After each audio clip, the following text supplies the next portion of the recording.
again, everybody. Welcome to another episode of Cowboys Overtime here on StarTelegram.com. I am Fort Worth Star Telegram columnist Mac Engel, except no substitutes. Gentlemen, on my other side of the screen is Mr. Clarence E. Hill Jr. I want to thank the good people at Window Nation for sponsoring this and every other episode. Clarence, before we get into the topic du jour, which is the Cowboys' big win, let's talk about what happened on Saturday in Austin, which is UT got away with one. Texas robbed a game against Kansas because Kansas was without their starting quarterback.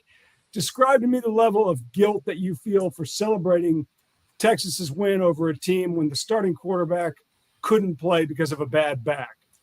I hate to break it to you, but there was no celebration. We're not the Rangers, okay? There was no celebration being Kansas. We hadn't won anything yet. That was expected. So there was no celebration. Ridiculous, sir. You were act like you've been there before. How can you remember, if you're a Texas fan, act like you've been there before? How can you remember act that? like you've been there? There's a generation of kids who are like, I have no clue how to react. This is not the Cowboys. This is not the Cowboys, the Longhorns. Okay, they did. I do like how you are hiding your bias right now with that god awful shirt. Hiding my bias? Hiding? Awful. There's no hiding here. There's no. Why don't you tell the good people? We live and live in color. We live and live. We outside. Texas is back outside. We back up. So let me just say, Clarence catches a lot of flack because he's a Longhorns homer because he graduated there in 1943. But when Clarence was working for the student paper in Austin, why don't you tell the good people the good story about, you told me on Sunday, I never knew this, that David McWilliams, the old Texas coach, took exception with your coverage of your beloved Horns. Well, I've never been I keep it real. I've always kept it real. Like I try to tell you people that, but the bottom line is, because you people mean because I'm white? No, you haters out there who think that I'm just I just drink orange Kool-Aid all the time. But seriously, when I was covering the Longhorns for Daily Texan, I was covering a bad team as a bad team should be covered, and then reporting some offenses and NCAA violations and the football coach called me in the office and asked me why I went to Texas because, I was reporting all this negative stuff. But, hey. What'd you tell? Now, you're a kid. So I was a journalist. What did you tell him? What did you tell Coach McWilliams? I'm doing my job. I'm here to do a job, and that's the job. And the Daily Texas is one of the great newspapers, college newspapers in the country. And so they've always done a good job. And I was part of that great staff along with some people you may know like Skylar Dixon and Jamie Aaron and so we always had a pretty good staff there. All right, so the one team you're covering now is not bad. They're pretty good. The Dallas Cowboys redeemed themselves on Sunday at AT&T Stadium by continuing their complete and utter dominance of all teams located in America's Northeast. They absolutely crushed the Tom Brady-less New England Patriots 38-3, emasculating Bill Belichick. The Cowboys now, in their 3 wins, beat the New England Patriots, New York Jets, and New York Giants by the combined score of 110-13. And the only blip on their on their first 4 games of the season was, of course, last week in their embarrassing loss in the desert. Clarence, anything we see on Sunday really surprise you? Well, the thing about it is when the Cowboys beat somebody, it's like, oh, they were a bad team. They were a bad team. Well, they did. The Giants are pretty bad. I understand that, but I mean, if we do cover college football, let's compare scores with the Giants and the 49ers and some other teams. And yes, the Giants are bad. The Patriots. The Eagles 25-20, okay? Miami played the Patriots. They didn't run up and down the field and do some of the things the Patriots. Daniel Jones had success against those teams. He did have not Daniel Jones, but Mac Jones. Daniel Jones, Mac Jones, same damn Jones, same bad quarterback. But Mac Jones did have success against the Eagles defense. He did have success against Miami and some other teams like that. He had nothing against the Cowboys. So give the Cowboys credit for what they've done, and they have a formula. That defense, when it turns you over and they get a lead, they're tough to beat, and they're one of the best teams out there when they do that. When they don't, as they did in certainly in the Arizona game, things are different. But it was funny. It was funny. I was watching First Take the other day, and why do you watch that? I don't know. I don't know. I can't explain it because I don't believe in it. But I watch it for the train wreck because I just like to hear the segments. I don't watch the whole thing, but they were getting ready to do a segment on the Cowboys, and Shannon and Stephen A. was saying, what's going to happen when the Cowboys don't get turnovers? When they don't do this, what's going to happen? They always get turnovers. That's who they are. One consistent thing about the Cowboys defense under Dan Quinn is they get turnovers. They let the get turnovers in each of the last 2 years. That's who they are. We need to accept that that's who they are. They force teams to turn the ball over. They didn't turn the ball over last year in that San Francisco game. I know we're going to talk about San Francisco soon. And that was the difference. But they had a turnover where they played. They just dropped it. They didn't make the play. Play was there. It was there. And that would have been a difference in the game. But they always get turnovers. That's who they are. In that game on Sunday, the Cowboys scored 2 defensive touchdowns, which is, one's rare. 2 in a game is really rare. 2 in the same quarter is, a statistical anomaly, is like a lightning strike. But the one that we should talk about is now the decision Mac Jones made to throw the ball clear across the field was beyond dumb. I mean, you can't make that throw. Tom Brady had a great arm. Tom Brady's not making that throw. And Mac Jones tried to make that throw. And Deron Bland picked it off and returned it for a touchdown. Deron Bland is the replacement for Trayvon Diggs, who's out for the season. Of all the draft picks that we saw in these last 2 seasons, Deron Bland, a 5th-round kid, looks to be a steal amongst steals. I know it's one play, but of all the places the Cowboys could have been injured, that type of injury, and I know it's a lot to put on Deron Bland, are we dumb enough to think that maybe the drop between Trayvon Diggs and Deron Bland won't be disastrously big? Well, first of all, I said last week to everybody that would listen, I don't know if I told you or said on the show, but it was after the show. But the Cowboys are better at backup cornerback than they are backup offensive line. Yeah, and I was talking about Deron Bland because Deron Bland led the team in interceptions last year. He showed up last year as a rookie, again, a 5th-round pick kid, playing better than Kelvin Joseph, some other higher drafted guys, and was phenomenal from training camp throughout the season as a rookie. And no one's had more interceptions, since he showed up than Deron Bland, and certainly no one's had more pick sixes, of course. But that's what he does. That's who he is, and that's who he's been. And so it's not about comparing him to Diggs. Diggs is an all-pro. Diggs is a Pro Bowler. He's proven he's led the league in interceptions.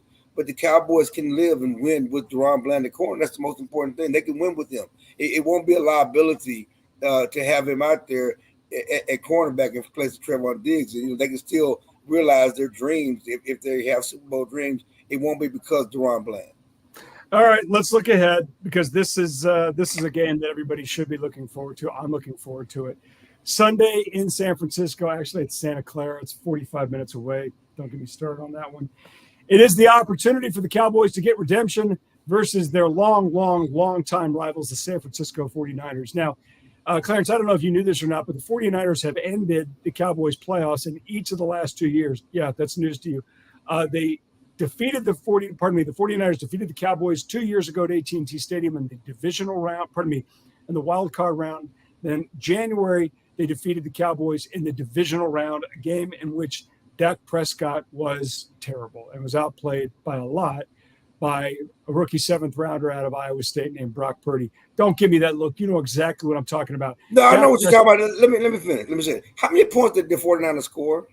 More than Dallas. No, more than Dallas. But this whole outplayed by a lot. Yeah, outplayed them. Here's why. How many? No. Because they won the game. But let's he didn't make any mistakes. No, he did make one. The Cowboys dropped it. No, that's not a mistake. It is a mistake. No, it's not. He dropped the ball. He didn't get it. See, my problem is this. But you watched the game, okay? I watched it twice. So, okay, then you watched how he played.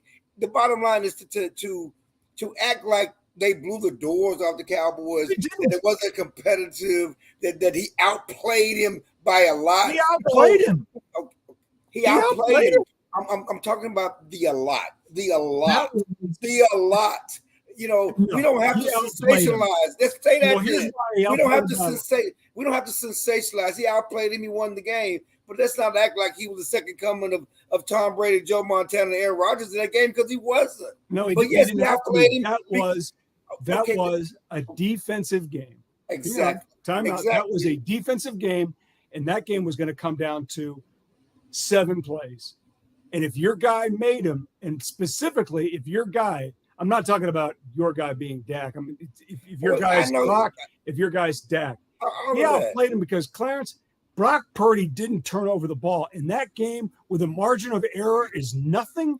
You cannot turn over the ball. Don't dispute he outplayed him. I don't dispute that statement. It's when we have to use the superlatives and say by a lot. Okay, so that's what I'm fighting against. That's what I'm fighting against. It wasn't like he was Joe Montana. No, it wasn't. That was a game that was not going to begin. You brought up the first take question. Agreed. Hang on. Agreed. You brought up the first take debate, which if you were sitting, I'd smack you for doing this.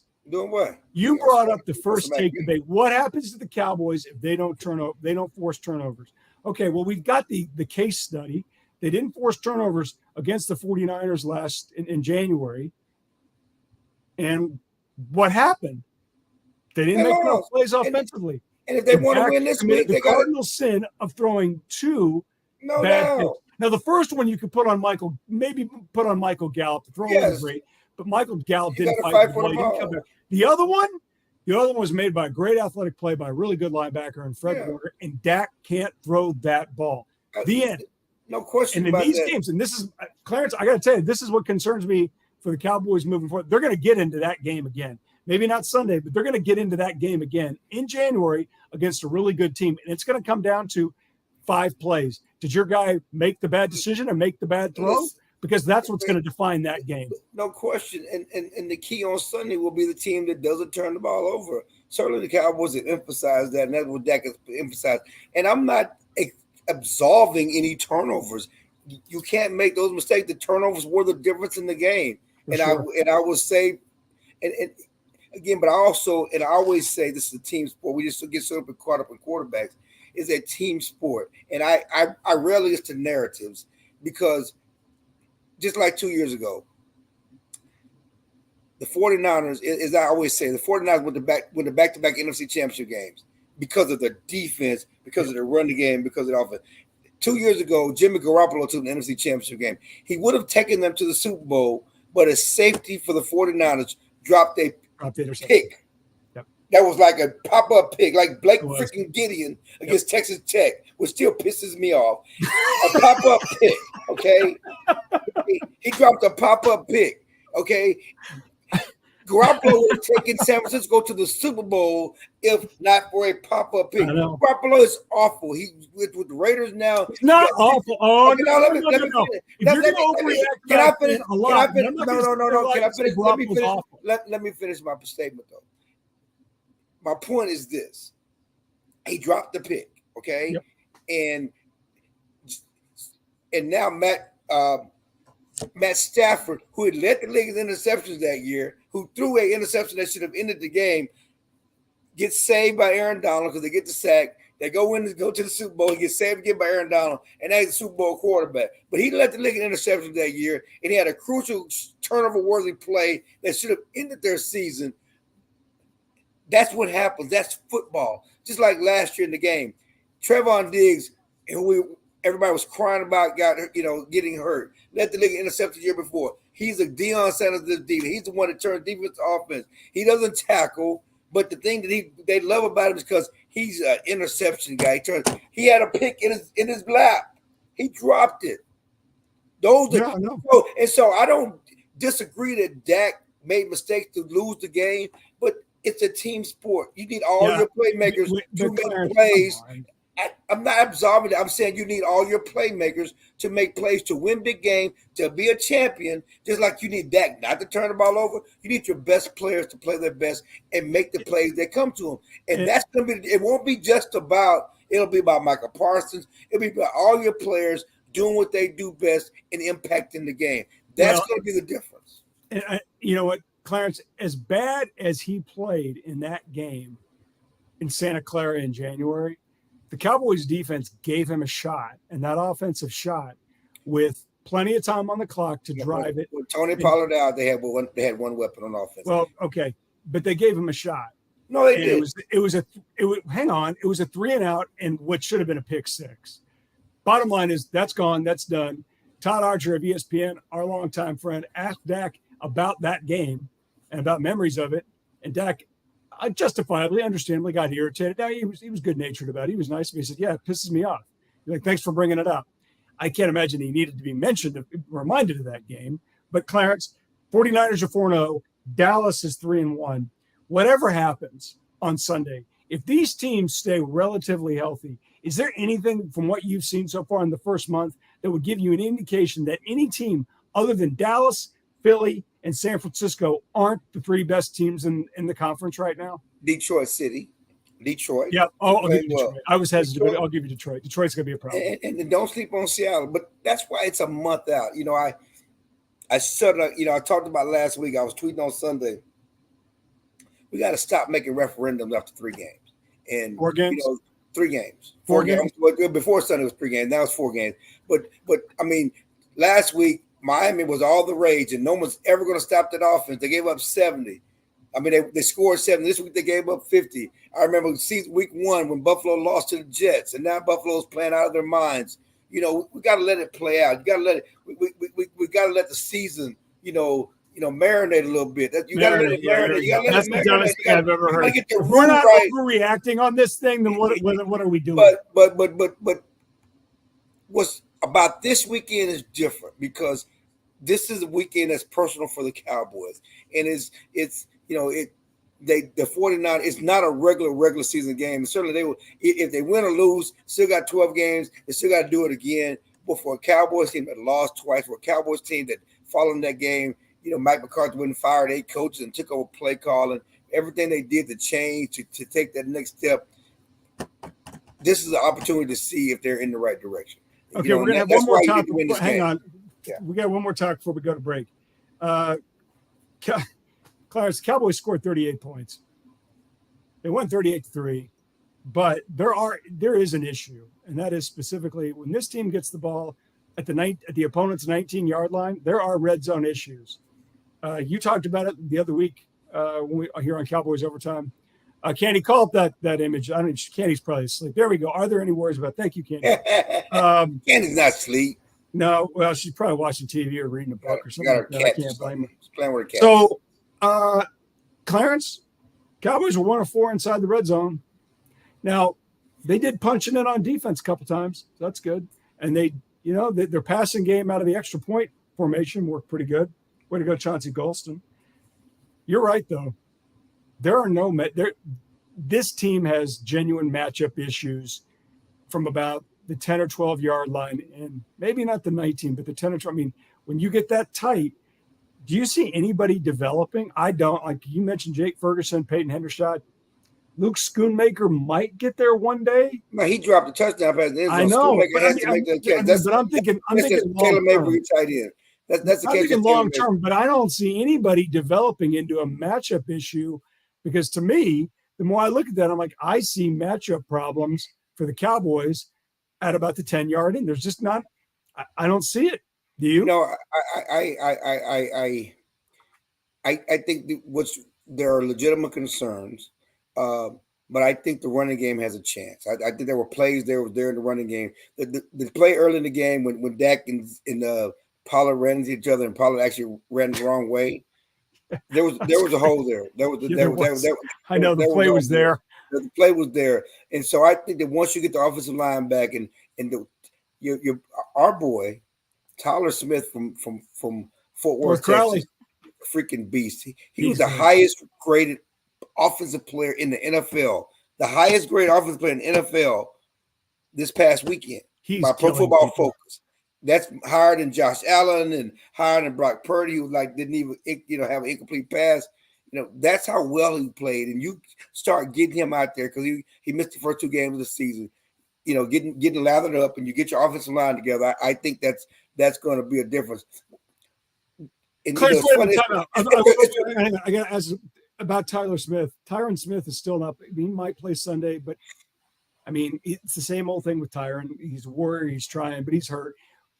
What is Tyler not going to be a left tackle, or is he going to be? It's funny because we were having that conversation yesterday, and Schottenheimer, offensive coordinator, it wasn't a Fortnite slip. I don't know. He was talking about Tyler Smith's great play, and he said that Tyler's going to be a great guard for years to come. And so I said, guard? He's not going to be a tackle. He said, oh, I misspoke. I didn't mean to say it that way. He's going to be a great offensive lineman years to come. But that just tells you this. In their mind, he could be a dominant guard. He could be Zach Martin on the other side for years to come. And nothing's wrong with that. No. Right now, Chuma Doga plays better tackle than guard. And if he's a better tackle than as a guard, and Tyler Smith is playing so well as a guard, right now as they're navigating Tyron Smith's injury, that's the best way to keep it. But getting back to the red zone just real quick, I would say this, that the good news for the Cowboys is they get down there. They had 10 Yeah. They had more 10-play drives than any team in the league. They get in the red zone more than any team in the league. And when you move the ball up and down the field, the dam is going to break at some point. Yeah, the law of averages works in your favor. Yeah, right? and it's a quirk. And it's a quirk of nature that the 20-yard touchdown pass to CeeDee Lamb was not a red zone score because of the 20, not the 19. Because 1 yard. Because of one, or half a yard, whatever it Yeah. is. Because it was a 20, not the 19. So I think those things I think they'll be better than what they are and have been. I think there are legitimate concerns about the weapons and stuff like that. But I think the dam is going to break. They're going to improve the numbers they've had so far to start the season because they keep moving the ball so well against a really, really good defenses. People think because the Cowboys blew these teams out, that these defenses aren't good. The Jets defense, and we saw Jets defense is good. And then the Cowboys went up and down the field on the Jets they did. defense. And it's hard to score in the red zone.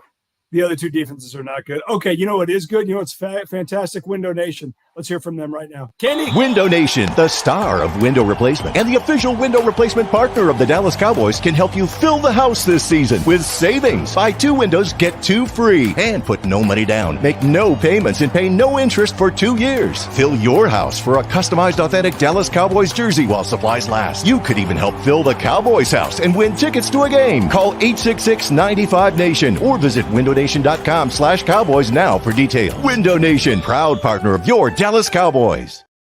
Thanks, Window Nation. Thanks, Candy Bolton, our fearless producer, for plugging that spot in. Clarence, we've got October baseball in Arlington, not Houston. Well, Houston too, but Arlington. However, did we Ranger fans, Ranger Nation, the Rangers themselves, celebrate too early? The Rangers had the division in the bag for 4 months of the season. Then they blew it.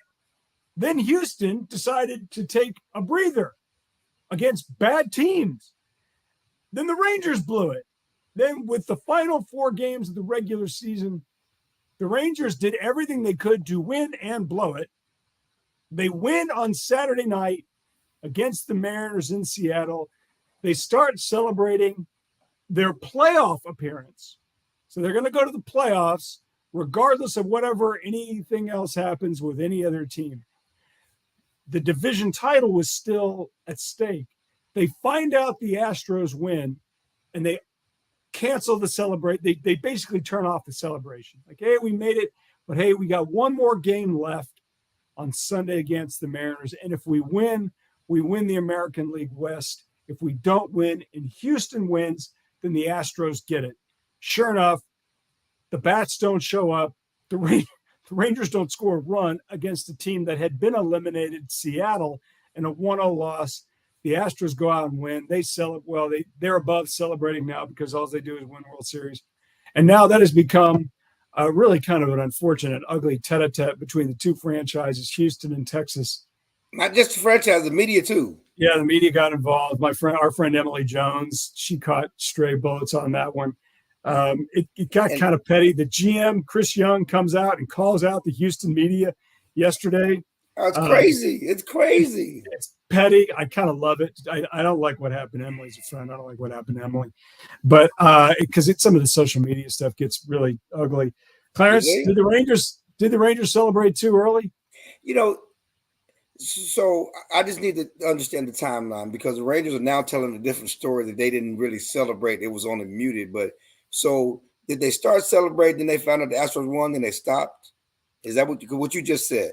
They started, then they stopped. That's the way I understand it, which was they popping champagne, drinking Bud Light, drinking water, whatever. Hey, we're winning, we won. Which the way look, and I don't like the way baseball handles celebration stuff. If you look at every other league, they don't celebrate until they get to the end. Either you make the Super Bowl or win the Super Bowl or make the Stanley Cup Finals and win the Stanley. That's when you celebrate. The other ones are like, hey, great, let's go out and have a nice steak dinner. Baseball is like, we did it for everything.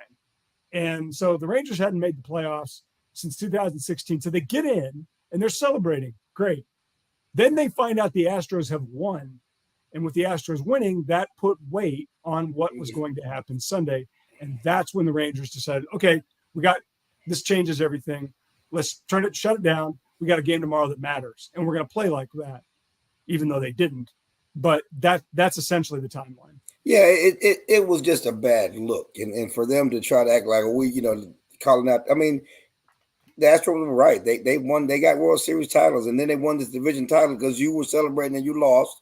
And so it is what it is, and I would love to see. They celebrate too early? Huh? Do you think they celebrated too?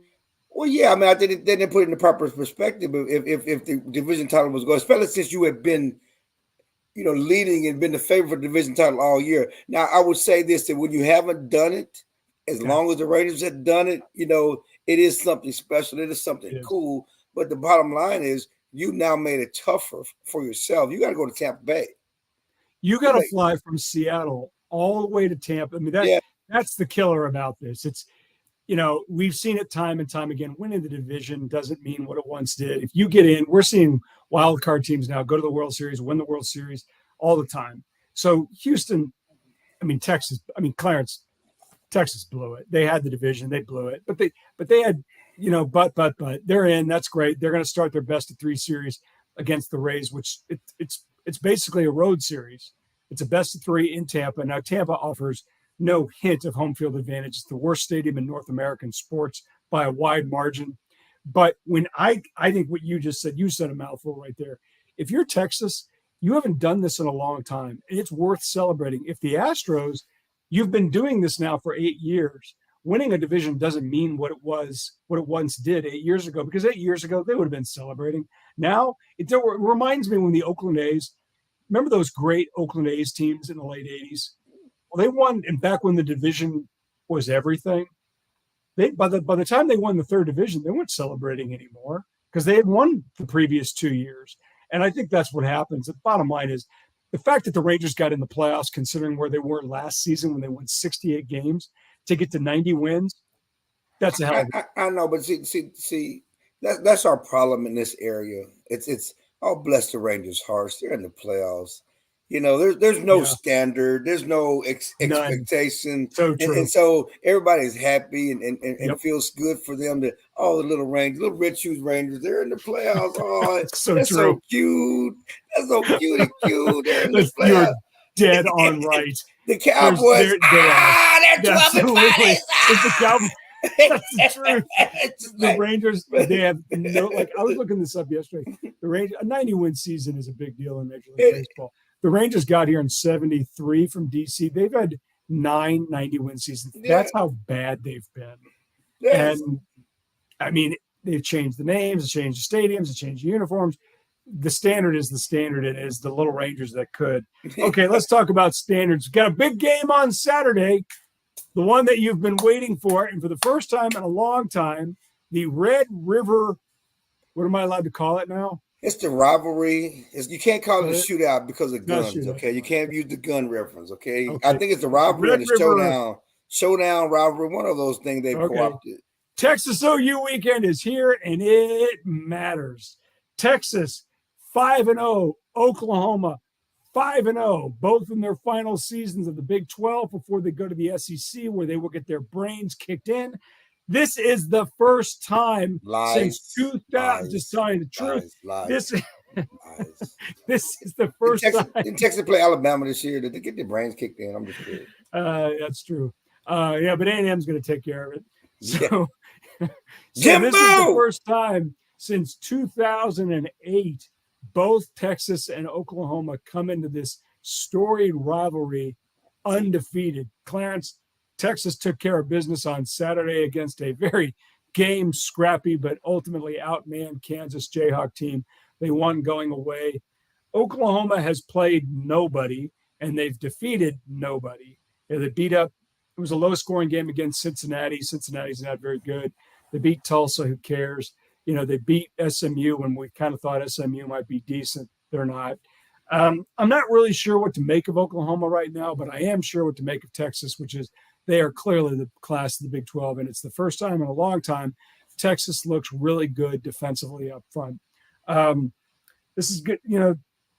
This game is so much fun, and last year was, a beat down. It was 48-0. It was fun. For Texas fans, it was great. The weather is supposedly going to be in the 70s. Which it's going to be great. Thank great weather, God. yes. I know you plan on going to the game. I got to tell you, you and I have talked about it here in the last couple of weeks. Which team in the Big 12 is going to pop up and give them a game and give them that scare? Because it always happens with good teams. You always see it. I'm not seeing Oklahoma as that team. I'm looking at Texas. Texas looks like what Texas should be. And I know the line's 7. I'm not buying it. Give me the horns to cover. I just don't think Oklahoma's in Texas' class. Well, I think Oklahoma's the best of the rest. And if you look at the rest of the Big 12, and the West Virginia, maybe Kansas State, maybe. Kansas State lost to Missouri. Did they lose to Missouri? Yeah, Missouri's undefeated. I'm just going through them. Who are the other ones? TCU, no. Baylor, UCF, no. Tech, no. BYU, no. So Oklahoma has the best chance on a neutral field. I think certainly they're going to be some. You got those Red Raiders that you championed before the season. At the end of the season, it's going to be their down. It's going to be their Super Bowl. But this is the game, and I would say this. I'm going this far. If Texas beats Oklahoma, when the BCS rankings come out or college CFP rankings come out, Texas will be the number 1 team in the nation. They've had the better resume. They've already beat 2 ranked teams. They beat Oklahoma, beat 3 ranked teams. Georgia's beat no ranked teams. Michigan has beat no ranked teams. When the college football playoff rankings come out, Texas will be number 1. I'll take your money on that. Okay. $50. No, they'll clearly be top 4, but I'm going to say they'll be number 1. They will be number 1. They will be number 1. 50. Y'all, you guys heard it here. $50. Mac, we didn't agree on a number. Say it with the chest, Mac. I'll take that all back. Right, I'll take the money. Say it with the chest. All right, you give me $50. I'll be happy. I'll be happy to. Hey, it's fine with me. I'll be happy to take money out of your daughter's college fund. That's fine.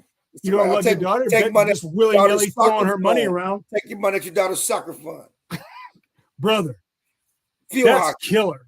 Field hockey. Which I didn't want to. Oh my God. I am just bleeding money for God. Okay. Let's go to the last thing here on Cowboys Overtime. Let's predict the Cowboys game. I got to look this up real quick.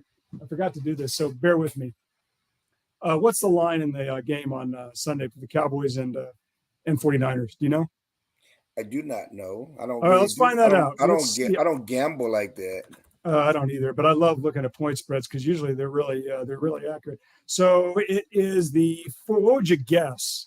49ers are favorite. 3.5. Bingo, says the guy who doesn't gamble, nails the betting line. Okay, so right now you are 3-1 picking Cowboy games over against the spread and 3-1 overall. The Cardinals game got you. I am 3-1 overall and 2-0 against the spread. I went against the Cowboys. How could you be 2-0 against the spread? I was 2-2. Okay, 2-2. Okay, your math is because funny. I lost. Obviously, I lost the math. Cardinals game. I lost the Cardinals game against the spread, and I lost the Giants pick against the spread because that's when I was dumb enough to think that the Giants were going to be okay and we're going to cover 3.5 or whatever it is. This one is hard. 3.5, 49ers are favorite. Give me your picks. I'm going to go with the Cowboys. I'm going to go with the Cowboys shocking the world. Both? Shocking the world. Obviously both. Yeah, obviously Okay. both. Cowboys. It's time. It's time for course correction. Give me the 49ers until you prove to me that you can do it. On both ways, both sides. You tell you what, that's a good question. Give me the Cowboys with the points. Give me the 49ers straight up. You're pushing. You're splitting the baby. I know what you're Cover my doing. ankles. You're splitting the baby. You're splitting the baby. You're Right right, I am. You're splitting the baby. You're splitting the baby. All right, this has been fun. Texas, Oklahoma on Saturday at Fair Park. TCU goes on the road to play Iowa State in an effort to salvage what is quickly looking like a lost season. Rangers play today in game 1 of the playoff series in Tampa. That starts at 2:08.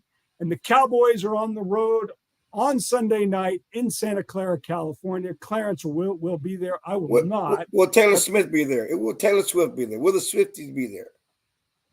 Is she dating anybody on the 49ers? Is she going out with Brock Purdy now? No, I said, I was just thinking last week. I tweeted that Jerry Jones missed a great marketing opportunity. He should have told Dak to try to date Taylor Swift.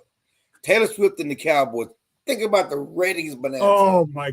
Think about if you think Kansas City's getting the ratings push, put Taylor Swift with the Cowboys. I got to tell you though, it is kind of disappointing that our celebrity suite fan is Chris Christie. And the Chiefs get Taylor Swift and Blake Lively, Paul Rudd, and Ryan Reynolds. And we get a failed Democratic presidential candidate. Pathetic. Well, they used to get more. I mean, they used to get LeBron, but, he doesn't like Jerry anymore. They don't like the Cowboys anymore. Okay. All right. We've talked too long. I blame Clarence. Clarence has been fun. All your Cowboys coverage needs. StarTelegram.com. He's Clarence Hill. I'm Matt Kingle. See you next week.